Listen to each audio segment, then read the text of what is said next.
আসসালামু আলাইকুম। আন্তর্জাতিক সর্বশেষ আপডেট সংবাদে আপনাকে স্বাগতম। শুরুতেই জানিয়ে দেব সংবাদ শিরোনাম। অবশেষে যুদ্ধে পরাজয় বরণ করল ইসরায়েল, বিবৃতি দিয়েছে ইসরায়েলি পররাষ্ট্রমন্ত্রী। জানিয়ে দেব ধৈর্যের পরীক্ষা নেবেন না, ইসরায়েলকে হিজবুল্লাহ প্রধানের কঠোর হুঁশিয়ারি। অন্যদিকে রয়েছে ইয়েমেন থেকে ক্ষেপণাস্ত্র হামলা, ইসরায়েলি বিমানবন্দর বন্ধ ঘোষণা। জানিয়ে দেব যুদ্ধবিরতির পর প্রতিদিন গাজায় প্রবেশ করবে ৬ শতাধিক ট্রাক ত্রাণ, জানিয়েছে মিশর। সর্বশেষ জানিয়ে দেব সীমান্তে উঁচু বাঁধ নির্মাণ বাংলাদেশের উদ্বিগ্ন ভারত, সীমান্তে উত্তেজনা। এতক্ষণ শুনছিলেন সংবাদ শিরোনাম, এবারে বিস্তারিত। অনুরোধ থাকবে ভিডিওতে একটি লাইক করবেন এবং কমেন্টে জানিয়ে দিন কে কোথা থেকে ভিডিওটি দেখছেন, এবং পরবর্তী ভিডিও পেতে সাবস্ক্রাইব করতে ভুলবেন না। অবশেষে পরাজয় স্বীকার করে বিবৃতি দিল ইসরায়েলি পররাষ্ট্রমন্ত্রী। দখলদার ইসরায়েলের পররাষ্ট্রমন্ত্রী গিডায়ন সার হামাসের বিরুদ্ধে নিজেদের পরাজয়ের কথা স্বীকার করেছেন। আজ ইসরায়েলি টিভি চ্যানেল 12কে দেওয়া এক সাক্ষাৎকারে তিনি জোর দিয়ে বলেছেন, বেশ কয়েক মাস ধরে অভিযান চালানোর পরও আমরা একজন বন্দীকেও জীবিত মুক্ত করে আনতে পারিনি, তবে সরকারের হিসেবে আমাদের অনেক দায়িত্ব রয়েছে। তিনি এই সময় পরাজয় স্বীকার করে বলেন, হামাসের উপর আমরা বড় ধরনের আঘাত হেনেছি, কিন্তু তাদের বিরুদ্ধে আমরা যুদ্ধের লক্ষ্য অর্জন করতে পারিনি। এদিকে ইসরায়েলি বিশ্লেষকদের অনেকেই গাজা যুদ্ধে তাদের লক্ষ্য অর্জনে ব্যর্থতার কথা স্বীকার করেছেন।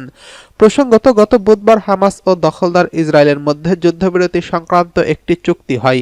রোববার থেকে এই চুক্তি বাস্তবায়নের কথা রয়েছে। চুক্তি অনুযায়ী প্রথম ধাপে হামাস ইসরায়েলের 33 বন্দীকে মুক্তি দেবে। বিপরীতে ইসরায়েলের কারাগারে আটক সহস্রাধিক ফিলিস্তিনিকে মুক্ত দেওয়া হতে পারে।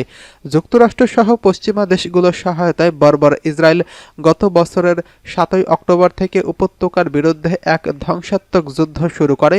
এতে এ পর্যন্ত 47,000-এরও বেশি ফিলিস্তিনি শহীদ হয়েছেন, যাদের বেশিরভাগই নারী ও শিশু।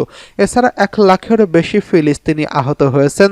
গাজার বাসিন্দাদের বিরুদ্ধে 15 মাসব্যাপী নৃশংস হামলার পরও নেতানিয়াহু সরকার এই যুদ্ধের লক্ষ্য অর্জনে ব্যর্থ হয়েছেন।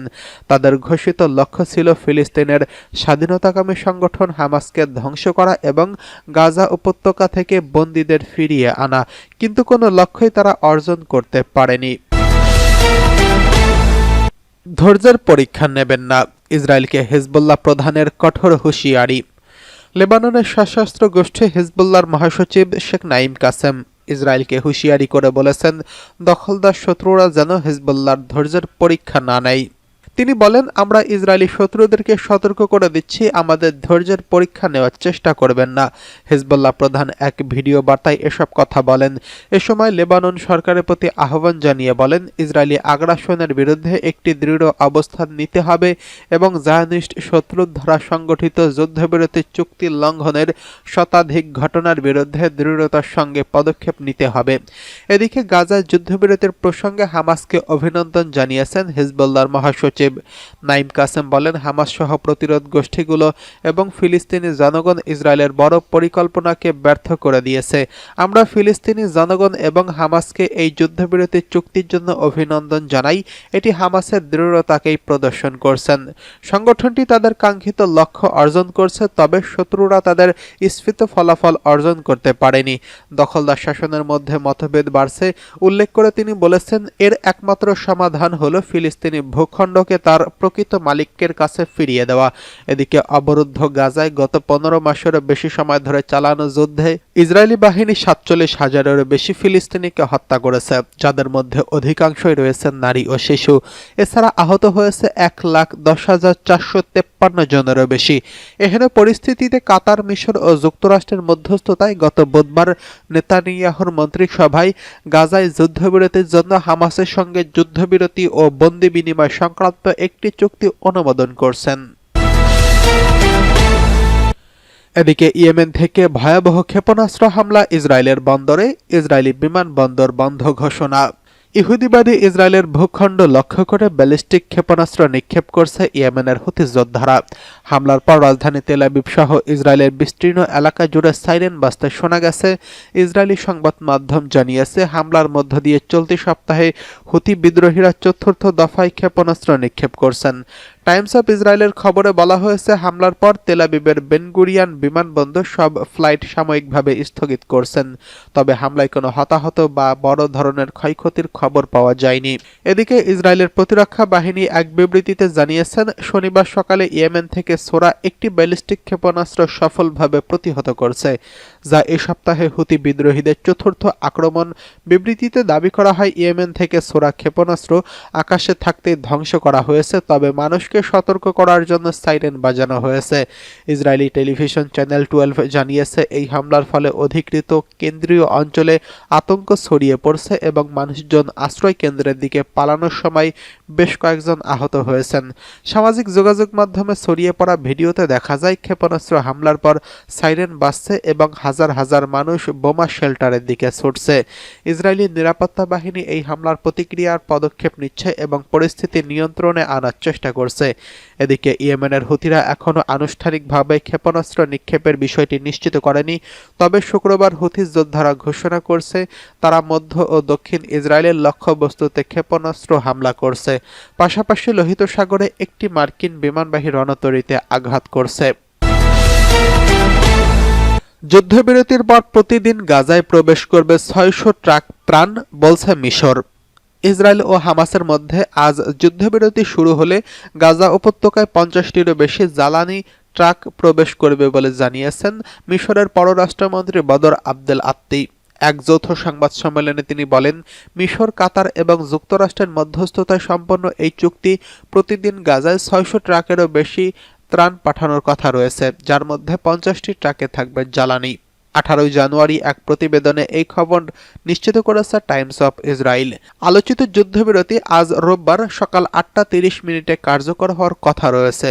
এর ফলে গাজায় দীর্ঘদিনের অবরোধের পর নতুন করে সাহায্যের প্রবাহ শুরু হবে। মিশরের রাফা সীমান্তে ইতিমধ্যে শত শত ট্রাক লাইন ধরে প্রস্তুত রয়েছে। এই সীমান্তটি আগে থেকে সাহায্যের জন্য গুরুত্বপূর্ণ প্রবেশ পথ হিসেবে ব্যবহৃত হচ্ছিল।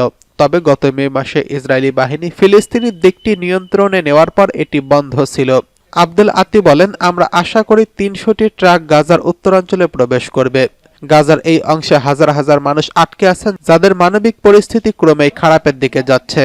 আন্তর্জাতিক সাহায্য সংস্থাগুলোর এই অঞ্চলের পরিস্থিতিকে প্রলয়ঙ্কারী বলে অভিহিত করেছেন।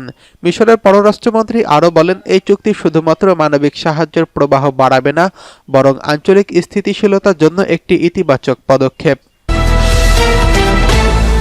এদিকে সীমান্তে উঁচু বাঁধ নির্মাণ বাংলাদেশের উদ্বিগ্ন ভারত, সীমান্তে উত্তেজনা। সিলেটের মৌলভীবাজারে আলীনগরের মনু নদীর পাড়ে উঁচু বাঁধ নির্মাণ করছে বাংলাদেশ। বন্যা থেকে সেখানের মানুষকে রক্ষা করতে বাঁধটি উঁচু করা হচ্ছে, এ নিয়ে উদ্বিগ্ন হয়ে পড়েছে ভারত। মৌলভীবাজার সীমান্তের পাশে অবস্থিত ভারতের ত্রিপুরার উনকোটি বিভাগ, সেখানে স্থানীয় কর্তৃপক্ষ জানিয়েছে, বাংলাদেশের এই বাঁধের কারণে ভারতের বড় আকারে বন্যার ঝুঁকিতে পড়তে পারে। দেশটির সংবাদ মাধ্যম এনডিটিভি জানিয়েছে, সেখানে ভারতের তৈরি একটি বাঁধ আছে, তবে কয়েক দশক আগে নির্মিত এই বাঁধটি বাংলাদেশের বাঁধের চেয়ে অনেকটাই নিচু। বুধবার ত্রিপুরার মুখ্যমন্ত্রী মানিক সাহা রাজ্যসভায় জানিয়েছেন, বাংলাদেশের এই বাঁধ নির্মাণ নিয়ে কেন্দ্র সরকারের সঙ্গে কথা বলবেন তিনি। কংগ্রেসের আইন প্রণেতা বিরাজিত সিনহা রাজ্যসভার বিষয়টি উত্থাপন করবেন। ভারতের উনকোটি বিভাগের বিভাগীয় ম্যাজিস্ট্রেট দিলীপ কুমার চাকমা সাংবাদিকদের গতকাল শুক্রবার বলেন, মনে হচ্ছে বাংলাদেশের বাঁধটি স্থায়ী এবং উঁচু। এটি সীমান্তের 0 পয়েন্টের ঠিক পাশেই অবস্থিত। বন্যা নিয়ন্ত্রণের জন্য এটি তৈরি করেছে তারা। তবে আমাদের বাঁধটি, যেটি 0 পয়েন্ট থেকে 350 ইয়ার্ড দূরে অবস্থিত, সেটি অনেকটাই নিচু। বিষয়টি উচ্চ পদস্থদের নজরে আনতে হবে এবং ভারতের এ ব্যাপারে বাংলাদেশের সঙ্গে কথা বলতে হবে। ম্যাজিস্ট্রেট দিলীপ কুমার ত্রিপুরার দেবীপুরের 1849তম পিলারের অংশটি পরিদর্শনে যান। সেখানে তিনি বলেন, বাংলাদেশের বাঁধ উঁচু করার কারণে কালী শহরে ভয়াবহ বন্যার সৃষ্টি হতে পারে। তিনি দাবি করেছেন, ভারতের সঙ্গে কোনো আলোচনা না করে বাংলাদেশ সরকার বাঁধটি তৈরি করছে। এনডিটিভিকে স্থানীয় বাসিন্দা ও এক বিশেষজ্ঞ দাবি করছেন, বাংলাদেশের এই বাঁধের মাধ্যমে ইন্দির মুজিব চুক্তির লঙ্ঘন হচ্ছে, যেটি 1972 সালে 19 মার্চ স্বাক্ষরিত হয়েছিল। ওই বিশেষজ্ঞ বলছেন, বাংলাদেশ ও ভারত বাংলাদেশের মধ্যে যে চুক্তি হয়েছে, সীমান্তে 0 পয়েন্টের 150 ইয়ার্ডের মধ্যে কোনো দেশ কোনো অবকাঠামো নির্মাণ করতে পারবে না।